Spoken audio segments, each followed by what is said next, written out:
figure out how to hold this thing again.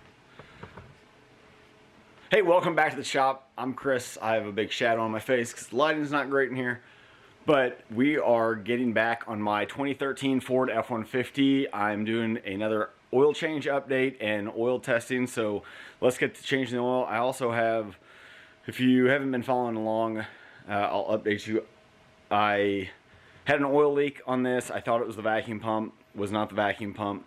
They're prone to or known to leak on the 3.5 EcoBoost. The vacuum pumps are, and it was coming from the passenger rear of the engine, and I was suspecting that was probably it. But I didn't do the greatest job of diagnosing it. Being my own vehicle, I just kind of threw what I knew.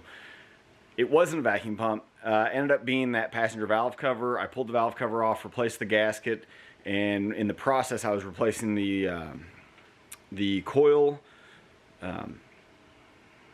What's the coil? The spark plug hole boots, and then the variable cam timing solenoid seals in the valve cover, and I cracked the valve cover. I put some silicone over it because it's mine. I could do that, take a chance, and it's been leaking pretty bad. And I've had the valve covers for some time to replace them, so I'm finally going to get around to replacing that passenger side valve cover. And then also I need new tire sensors, and so tire pressure sensors, because I have low tire pressure, and the truck is, well, 10 years old, 2013, 2023. So let's get started, and at the end of this video, I don't know if I'll break it into separate videos, but I'll definitely go over the oil sample. I was hoping, I may wait now that I think about it. I want to send in a sample of the oil I'm using brand new, and then a sample of the used oil that I pull out today. That way we can compare. And I should have done it originally whenever I first started with the brand new oil, and really every time I sent in, I should have sent a sample. That way we really know and we can compare that oil and how it's breaking down in the engine. But we've been monitoring every 5,000 miles and see how it is. And the main thing we're trying to eventually fix in this is the fuel dilution. I have high fuel dilution, so that there's a high content of fuel, and every time I send a sample in, it says to change oil and filter at this time, which I am. And so I'd love to be able to push out past 5,000 possibly, but only by testing.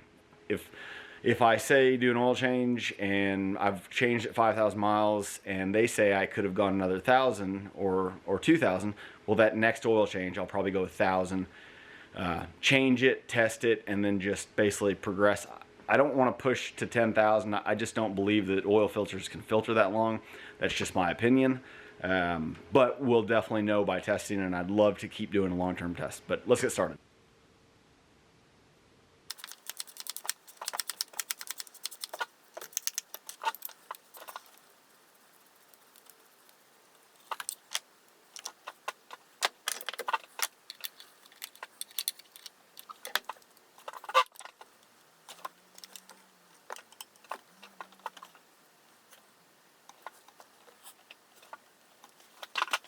Okay, so I quit recording last night because I'll have hours of me just taking this part off, figuring out I need to take this part off.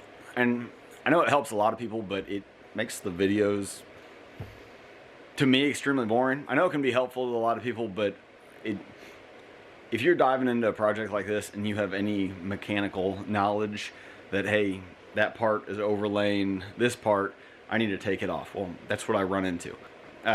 So anyway, it escalated quickly last night, and I got the valve cover off, and in the process of pulling the valve cover off, I realized that I needed to pull a lot of the charge pipes for the intercooler system and the intake. And at that point, I was looking at the front of the engine, remembering that I had a noise that when you'd start the truck up cold, it would sit there and go whoop, whoop, whoop, whoop, whoop, whoop. Just faint noise you could hear from the front. And I always, in the back of my head, was, and it's probably been going on for about 20,000 miles or more. And in the back of my head, I'm always going, That's got to be with the accessory drive.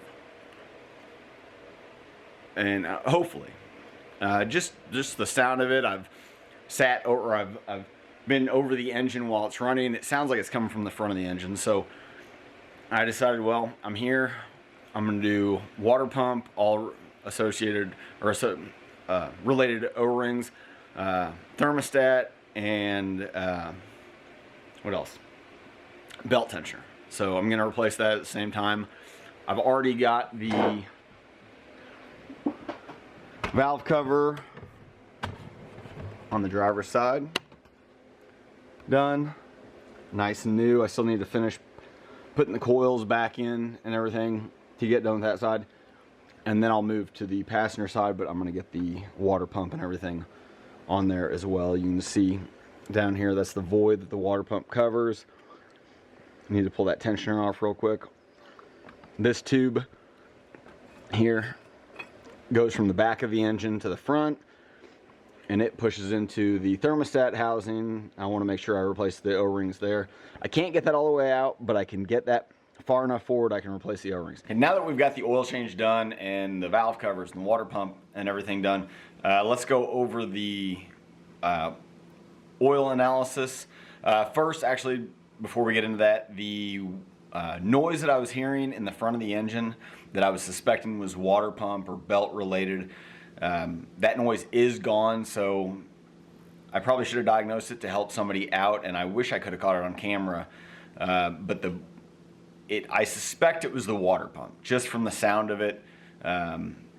It was just a whoop, whoop, whoop, whoop, whoop, whoop. Hopefully that helps. You can relate to that if you hear it on your truck. But I did replace the water pump, the tensioner, and I think I replaced the belt. Not positive. I'd have to go back and check my receipts, but that did help. So that is good to know. Plus the oil leak is fixed, so the valve covers took care of it. Obviously, that was a process that thankfully it happened to me and not my customer. So let's go over the oil analysis. I'm going to put it up on the screen, that way you guys can see it, and we'll go over it. Okay, the first thing I'm going to go over is wear materials, and we're showing tin is at a 2. I'll try to pull up some older ones to see where they're comparing to those. Contamination metals, silicon is at a 59. I don't know if that's really high.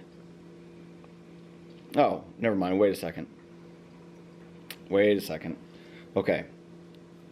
The tin was from sample 1. And that sample was back in February of 22.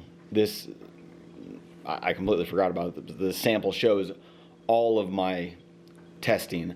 That way we can compare without jumping to other stuff. So tin is down to a 1 this time. Silicon is up to 59, which I'll have to do some research what that exactly is. If you all have a little more insight. I know there was one viewer that gave me a ton of information. I need to go back and find his stuff and get an email and touch base with him. It'd be fun to talk to him. Maybe we can get him on here or something, help out and discuss things.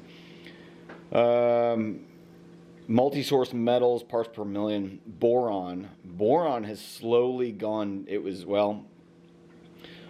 I wonder if it's something to do with the oil, because the first time it was an 18. Well, that was Motorcraft oil. And now I've been using Amsoil, and it started at a 44, but then it was a 32, and now it's a 9. Let's go down to contaminants, fuel dilution. So the first one we were at a 5, then we were a 3.8, a 5, and then a 4.8. So we still don't have that under control. I plan to replace the high pressure fuel pump, because I know there were reports of the high pressure fuel pumps leaking internally in the engine. So could that be it? Could be. I actually want to upgrade to a pump that produces more pressure. And I think around that time I'll show you guys why I want to upgrade to a pump that makes more pressure. Now if we go to fluid properties, viscosity, it looks like it's holding viscosity pretty good this go around, and the base number is good. But now let's go over the comments. They say, check for source of fuel leak. Fuel is at a significant level. And then they go over the possibilities of where it could be, what could be causing it. It explains the silicon is at a moderate level. Silicon source can be abrasives, dirt, aluminous silica, seals and gaskets, material, lube, additives, or lube supplement and or environmental contamination. Okay, so that's, I wonder if that could be from any sealant. I wonder if when we installed the bypass oil filter kit, if there's any sealant in that just from being manufactured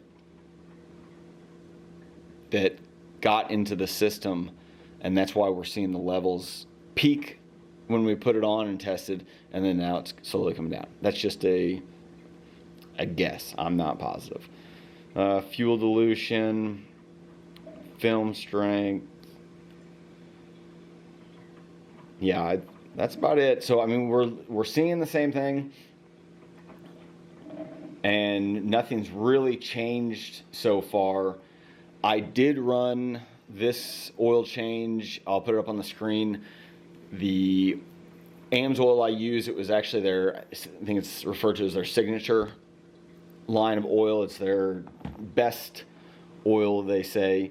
I believe in their oils. I believe that they offer a very good product, but I don't have any indication that one oil is significantly better than the other. And I sometimes wonder if it's just marketing or just additives, and is that really going to make a difference? I'd love to do some long-term tests. I'd love to have two engines.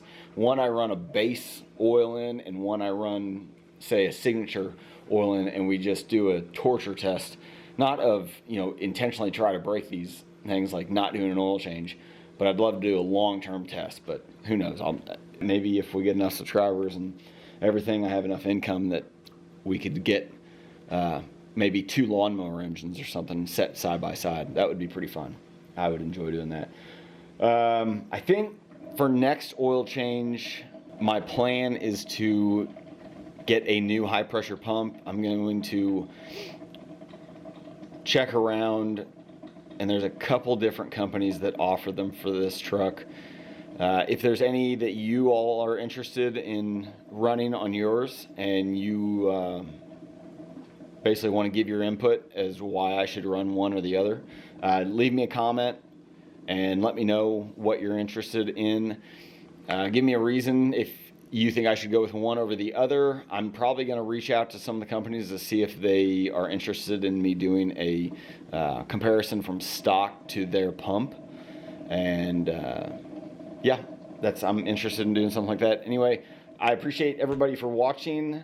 Leave me a comment. Let me know what you think about this. Do you think I'm going to get the fuel dilution figured out? Do you have an opinion on what you believe it is? And if you enjoyed this video, leave a like. I'll see you in the next one. Thanks a lot.